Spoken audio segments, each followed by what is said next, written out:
The night had started like any other for Jack Lawson, quiet, predictable, and soaked in the kind of exhaustion that came from working too hard for too little.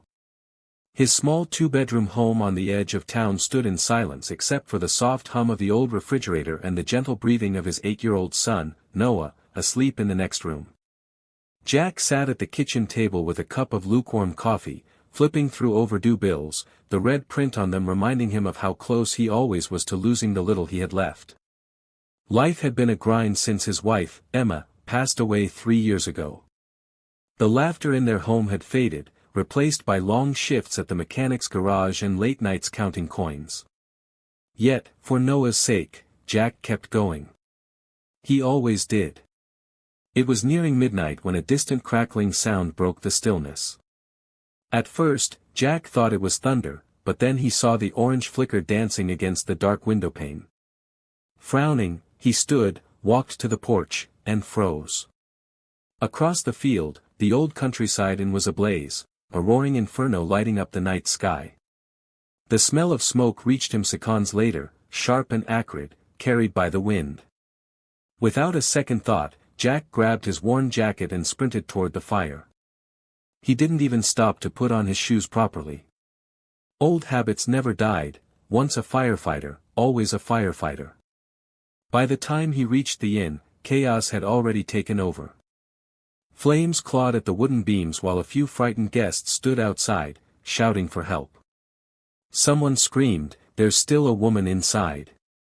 Jack's heart slammed against his ribs. He could see no firefighters yet, no one with gear or experience. The heat hit him like a wall as he tore off his jacket, wrapped it around his arm, and kicked open the back door. Smoke poured out in suffocating waves, but he pushed forward, crouching low, calling out through the haze. "Hello? Can you hear me?" Then he heard it, a faint cough, somewhere near the stairs. He followed the sound, blinking through the stinging smoke until his eyes caught a glimmer of silver, a bracelet on a pale wrist.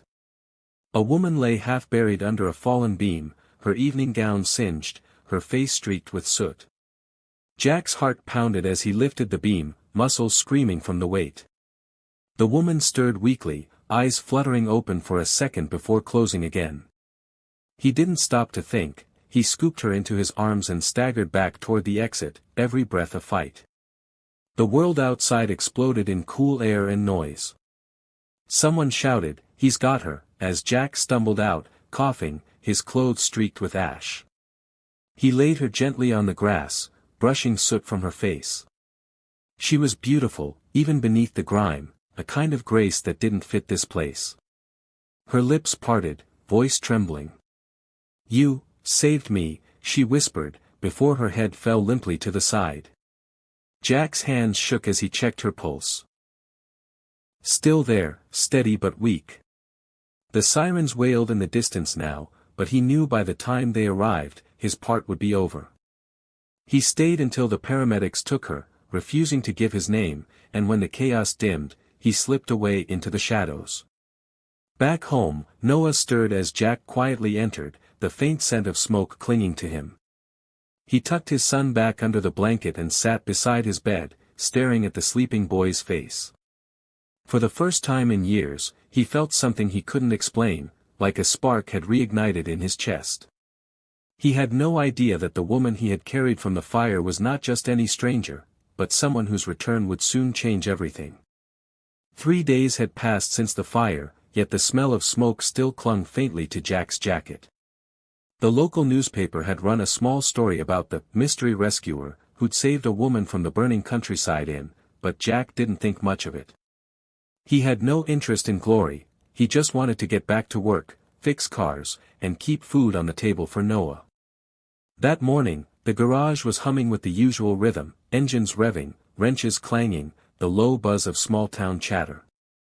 Jack was elbow-deep in an old pickup's engine when a low rumble of engines outside made everyone stop what they were doing. It wasn't the sound of customers, it was something heavier, smoother, expensive. When Jack straightened up and wiped the grease from his hands, he saw a convoy of 3 black SUVs roll into the dusty lot. Their tinted windows reflected the sunlight, making it impossible to see inside. The entire shop went silent. The doors opened in unison, and men in suits stepped out, scanning the area like they were guarding royalty. And then she appeared, the woman from the fire. Jack froze. Gone was the soot-covered stranger he'd pulled from the flames. Standing before him now was someone entirely different, elegant, composed, and breathtaking in her presence. Her hair was perfectly styled, her posture graceful yet commanding. She wore a crisp white coat that looked like it cost more than his entire year's rent. For a moment, the world seemed to stop as she walked toward him, heels clicking on the concrete. "You're Jack Lawson," she said, her voice calm but filled with emotion. "The man who saved me." Jack blinked, taken aback. You're okay," he stammered. A small smile curved her lips. "Because of you." She extended her hand, and even though his fingers were still stained with oil, she didn't hesitate to shake it. "I've been trying to find you. You left before I could thank you properly."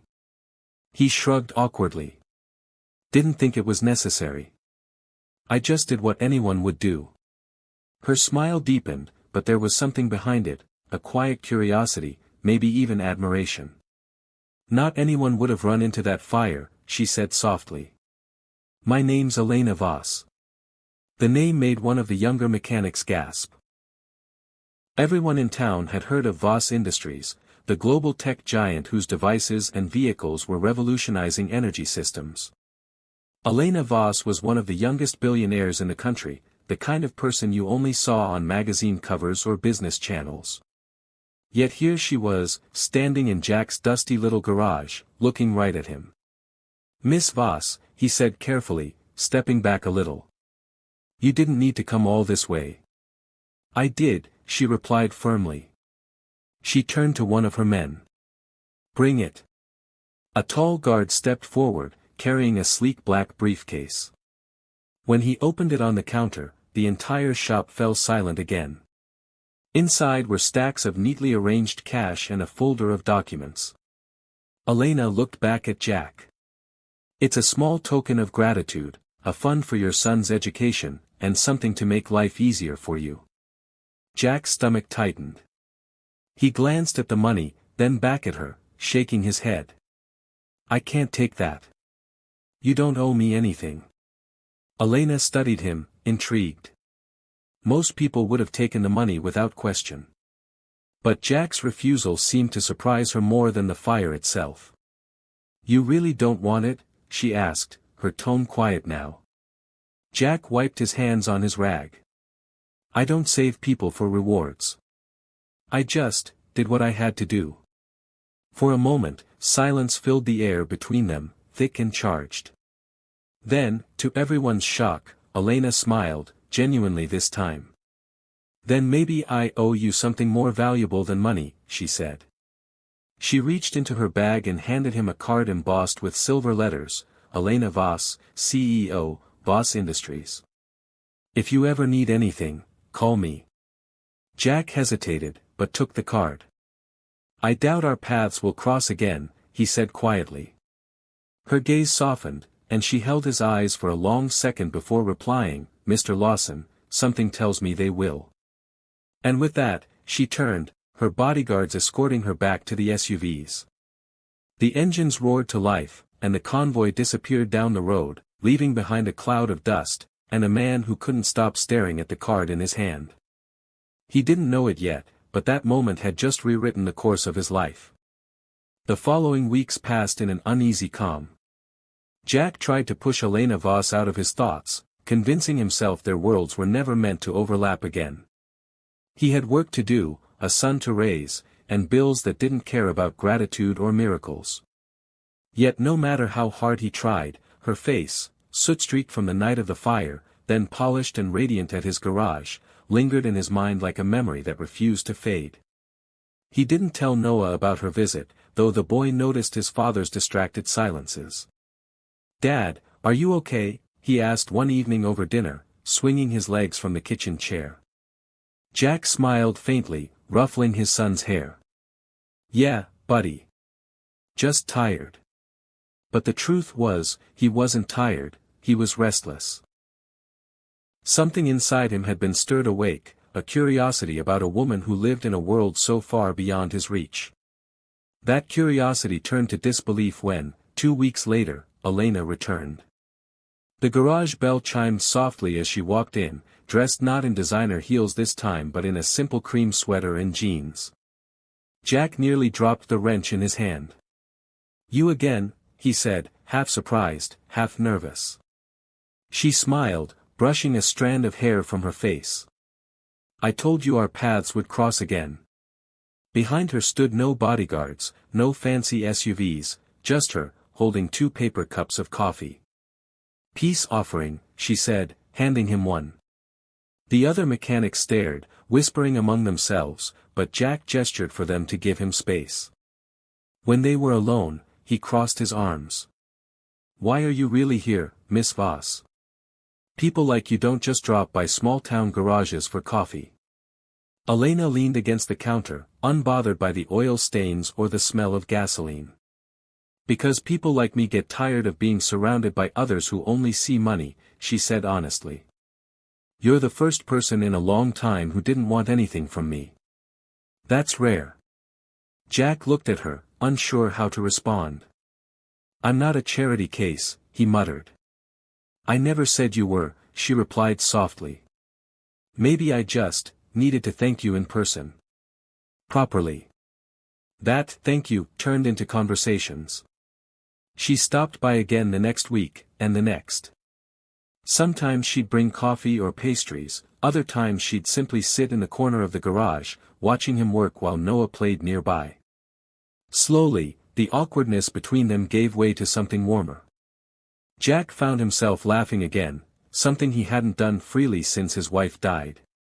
Elena listened when he talked about his past, about losing Emma, about how hard it had been raising Noah alone. And in return, she told him about her own battles, how being powerful didn't mean being happy, how the world of wealth could be lonelier than anyone imagined. One rainy afternoon, Elena joined them for dinner at Jack's home. It was a modest meal, pasta and garlic bread, but she called it the best food I've had in years. Noah beamed at her compliments, showing her his toy cars and a messy drawing he'd made. "That's you," he said proudly, pointing at the stick figure beside Jack. "You're the lady Dad saved from the fire." Elena smiled, her eyes softening. "That's a beautiful picture, Noah." Jack watched her, his chest tightening. She looked so natural sitting at their worn kitchen table, laughing with his son, her laughter echoing like sunlight in a place that had been dark for far too long. But reality always found a way to intrude. The next day, 2 black cars were parked outside the garage again. Elena's head of security, a stern man named Harris, stepped out and confronted her quietly but firmly. "Ms. Voss, this isn't appropriate," he warned. "You're the CEO of a global company, and he's—" "Don't finish that sentence," Elena interrupted sharply. But the whispers had already started. News outlets had spotted her car in town. Tabloids hinted at a mystery man. And for the first time, Jack began to pull away, guilt tightening in his chest. "You don't need this kind of trouble," he told her one evening. "People like me don't belong in your world." Elena's expression softened, pain flickering in her eyes. "Maybe I don't belong in mine anymore," she whispered. Before he could answer, Noah ran in holding another drawing, this time, of the 3 of them standing in front of the garage, smiling under a bright sun. "Look, Dad. It's us," he said. Elena's eyes filled with emotion. Jack looked at her, and for a long, fragile moment, neither spoke. 2 worlds, one of soot and struggle, the other of wealth and power, had collided. And somehow, amid all the noise, they had found a quiet space where both could finally breathe. It was nearing dusk when the storm rolled in, heavy clouds, deep thunder, and the kind of rain that seemed to cleanse the world. Jack stood at the doorway of his garage, watching the raindrops dance off the asphalt. Business had been slow lately, but that never bothered him much. What did weigh on his mind, though, was Elena. For the past week, she hadn't come by. Not a message, not a call. He told himself she was busy, she had an empire to run, after all, but deep down, he feared the distance meant she had realized what everyone else already knew, that a man like him could never belong beside a woman like her. He sighed, wiping his hands on a rag, when his phone buzzed on the counter. It was an unknown number. Before he could answer, he heard Noah shouting from outside, "Dad! Smoke!" Jack's heart stopped. He looked up and saw the faintest hint of orange flickering beyond the row of trees near the workshop. "No, no, no," he muttered, sprinting outside. Within moments, the faint flicker turned into a blazing glow. His garage, the only thing he owned, was on fire. Flames were spreading fast, devouring everything he had built. The smell of burning oil and rubber filled the air. Jack grabbed the nearest extinguisher, trying to fight it, but the inferno was already out of control. The fire department hadn't arrived yet, and the heat was unbearable. He stumbled back, chest heaving, watching helplessly as the roof began to cave. And then, headlights. Through the rain and chaos, a convoy of sleek black SUVs pulled up, tires screeching against wet pavement. For a moment, Jack thought he was imagining things. But then the door of the lead vehicle opened, and Elena stepped out, rain pouring over her like a cinematic vision. She was drenched within seconds, but she didn't care. Her bodyguards tried to shield her with umbrellas, but she pushed them away and ran straight toward him. "Jack!" she shouted over the crackle of flames and thunder. He turned, stunned. "Elena? What are you doing here?" "I saw the news," she said breathlessly, her hair plastered to her face. "I came as soon as I could." He shook his head, eyes reflecting the inferno. "You shouldn't be here. It's dangerous." But she stepped closer, her voice trembling. "You ran into a burning building for me, Jack. I'm not leaving you to face one alone." Something inside him broke. For a moment, they simply stood there, rain pouring, fire raging, and two hearts caught between ruin and revelation. The firefighters finally arrived, dousing the flames, but by then the garage was nothing but smoldering remains.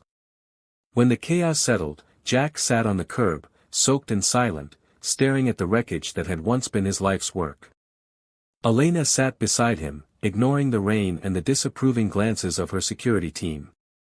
"I'm sorry," she whispered. "You worked so hard for this." He shook his head slowly. "It's just metal and wood. What matters is Noah. As long as he's safe, I'll build again." Elena looked at him, eyes shining. "You always rebuild, don't you? No matter what burns down." He gave a small, tired smile. "That's what fathers do." She reached for his hand, her touch warm despite the cold rain. "Then let me help you rebuild," she said. "Not as charity, as a partner." Jack frowned. "A partner?" Elena nodded. "Voss Industries has been planning a new division, automotive technology. I want to start it right here, in this town. And I want you to lead it." He stared at her, speechless. "Elena, I fix old trucks, not build high-tech machines." She smiled softly. "You build trust, loyalty, and heart, things no machine can run without. That's what I need." Months later, the new Voss Automotive Center opened on the same land where the fire once raged. Jack stood at the ribbon-cutting ceremony with Noah at his side and Elena smiling proudly beside him. The air smelled of fresh paint and new beginnings. When the cameras flashed, Jack turned to her and whispered, "Funny, isn't it? I pulled you out of one fire." Elena's hand tightened around his. "And you pulled me out of another, the kind that burns on the inside." As the crowd applauded and the sun broke through the clouds, Jack finally understood that sometimes, fire wasn't just meant to destroy, it was meant to forge something stronger, brighter, and eternal.